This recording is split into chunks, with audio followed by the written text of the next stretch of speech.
I found the cassette tape in my late grandmother's attic, on a Sunday afternoon in March. I wasn't supposed to be up there. My parents had asked me to help sort through her belongings after she passed. But most of it was just old furniture and boxers of photographs. The attic was the last place I wanted to look dusty, cramped, and filled with a particular sadness that clings to forgotten things. But there it was, sitting alone in a shoebox beneath a water-stained wedding dress. A standard cassette tape, the kind people used to record music or voices back in the 90s. The label was handwritten in faded blue ink. For Jordan, -1994. That's my name. Jordan. But I wasn't born until 2001. I turned the cassette over in my hands, feeling the weight of it, the worn plastic edges. Something about it felt wrong, not dangerous, exactly just wrong, like finding a photograph of yourself in a place you've never been. I brought it downstairs and found an old cassette player in one of the boxers. My dad used to have one when I was a kid. I wasn't even sure it still worked. I plugged it in, popped in the tape, and pressed play. At first, there was nothing but static. Then, a voice. Jordan, if you're hearing this, then I was right. I froze. The voice was unfamiliar female, middleaged.com, but somehow urgent. Not my grandmother's voice. Someone else. I don't know how to explain this in a way that makes sense, the voice continued. But I need you to listen carefully. Time isn't what we think it is. It bends. It loops. And sometimes it remembers. I felt my skin prickle. There are moments, the voice went on, where the past and the future touch. Places where what hasn't happened yet can be seen, recorded, remembered. Your grandmother understood this. She asked me to make this tape, to leave it for you. I sat down slowly, my hands shaking. In 3 days you're going to receive a phone call late at night. You won't recognize the number, but you'll answer it anyway. And when you do, you'll hear yourself on the other end. Not someone pretending to be you. Your voice, saying things you haven't said yet. My breath caught in my throat. Don't hang up, the voice instructed.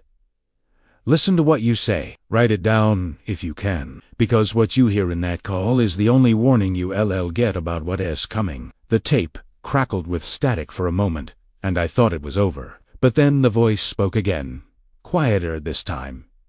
I'm sorry, Jordan. I wish I could tell you more, but some things have to happen exactly as they're supposed to. Just know this.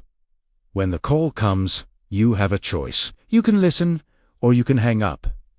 But if you hang up, a long pause, you won't get another chance. The tape clicked off. I sat there in silence, staring at the cassette player. This had to be a prank. Some weird thing my grandmother set up before she died. Maybe as a joke or a riddle. She'd always been a little eccentric. But the tape was dated 1994, 7 years before I was born.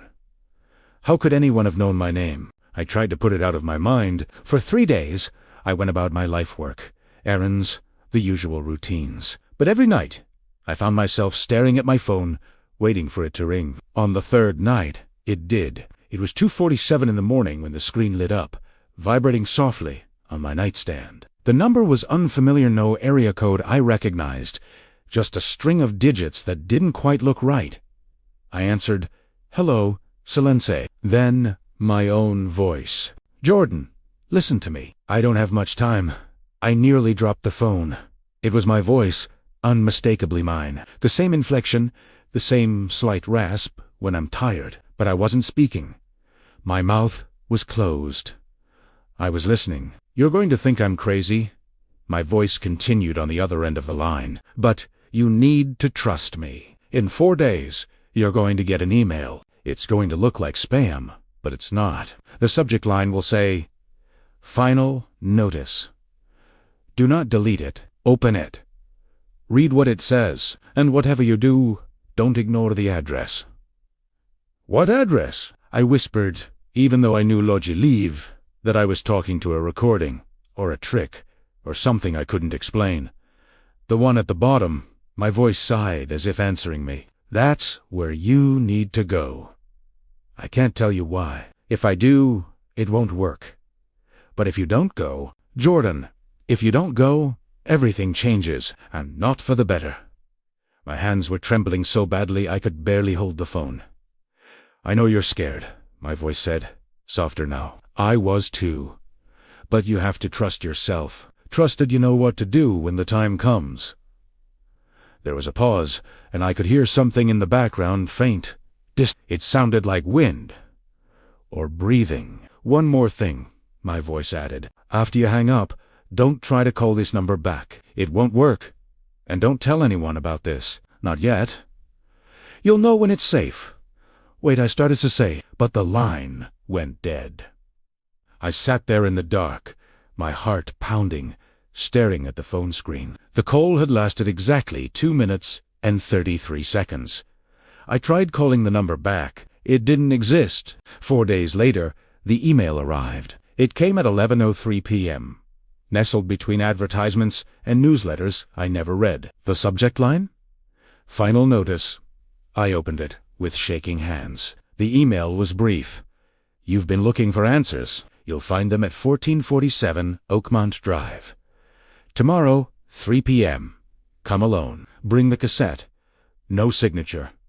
No return address." Just those words.